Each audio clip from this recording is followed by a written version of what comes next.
Terima kasih Anda masih bersama kami. Pemirsa, seorang wanita lanjut usia dibunuh anak kandungnya di Lampung Utara, Lampung karena rokok. Pelaku marah pada korban karena tak diberi uang untuk membeli rokok.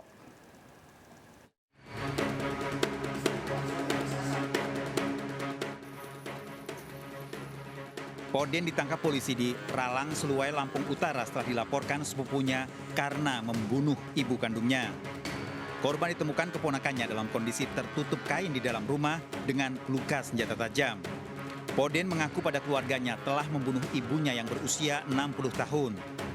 Dalam pemeriksaan di kantor polisi, Poden mengaku jengkel karena tidak diberi uang.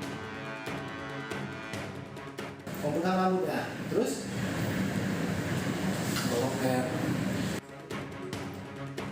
Polisi masih mendalami pengakuan tersangka yang terancam hukuman 12 tahun penjara dengan barang bukti senjata tajam. Tim Liputan melaporkan. Pemirsa, Erwin, tersangka pembunuh orang tua dan saudaranya di Waikanan, Lampung, meminta maaf usai melakukan rekonstruksi. Pembunuhan dipicu masalah warisan dan pelaku membunuh para korban di dua tempat berbeda.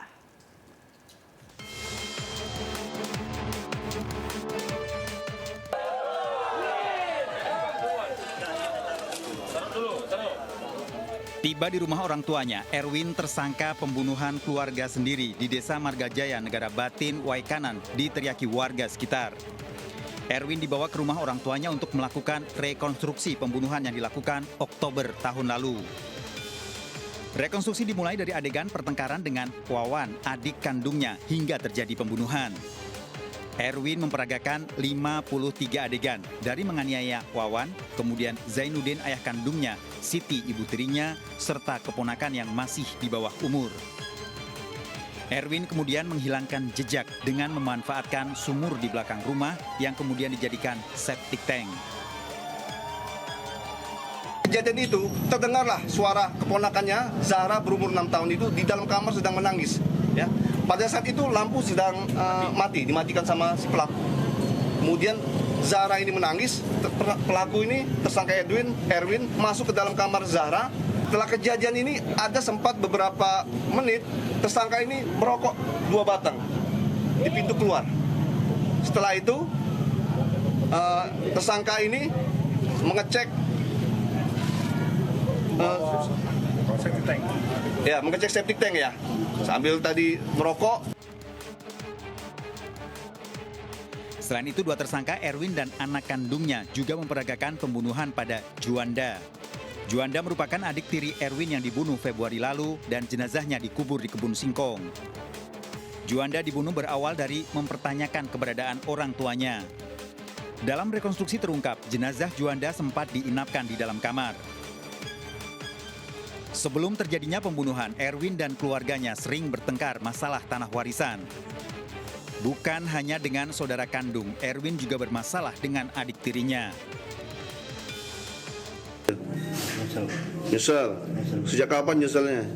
Udah kejadian tuh memang udah nyesel benar.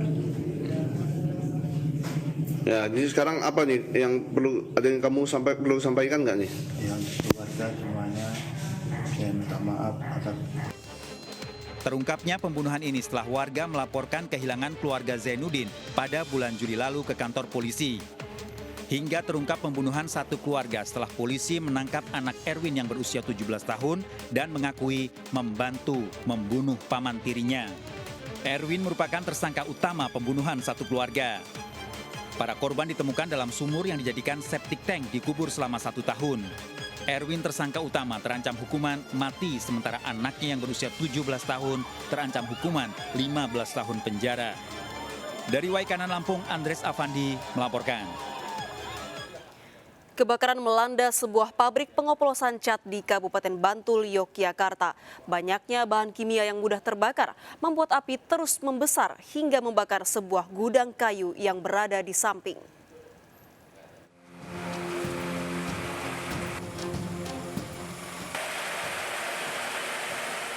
Kobaran api membakar sebuah gudang kayu dan sebuah pabrik pengoplos cat di Seribitan, Kabupaten Bantul, Yogyakarta.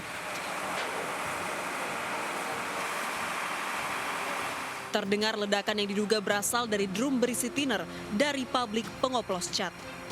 Petugas gabungan berupaya memadamkan api yang terus membesar akibat banyaknya bahan kimia yang mudah terbakar. Kobaran api merambati gudang kayu yang berada di samping pabrik cat. Diduga penyebab kebakaran berasal dari puntung rokok yang menyambar drum berisi cairan thinner. Dan dari rumah saya suara jeblok itu terus ke sini. Itu mungkin bahan kimia ya, diturunkan. Setelah itu turunkan itu ada kejadian seperti itu. Mungkin ada yang bocor mungkin ya. Kobaran api dipadamkan dalam 4 jam setelah lebih dari 15 unit mobil damkar diterjunkan ke lokasi. Tidak ada korban jiwa, namun kerugian mencapai miliaran rupiah. Dari Bantul, Yogyakarta, Trisna Purwoko melaporkan. Pemirsa, seorang pendaki tewas di Gunung Argopuro, Rembang, Jawa Tengah diduga akibat kedinginan. Lokasi yang sulit dijangkau menjadi kendala saat evakuasi korban.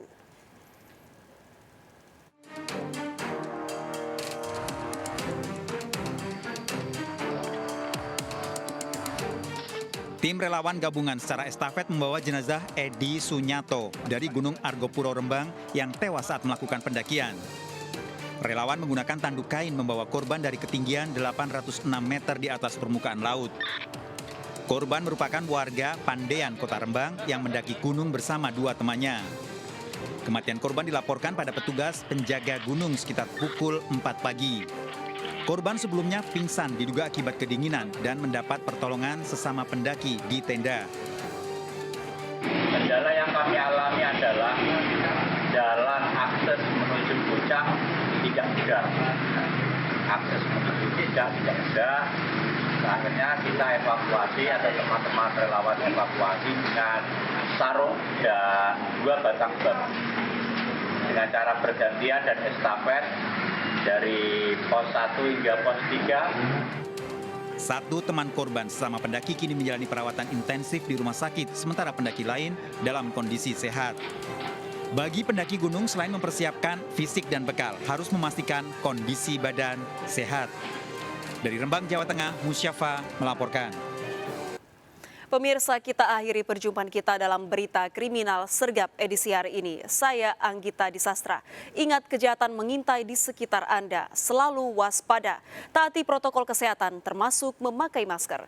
Jaga kesehatan Anda dan keluarga.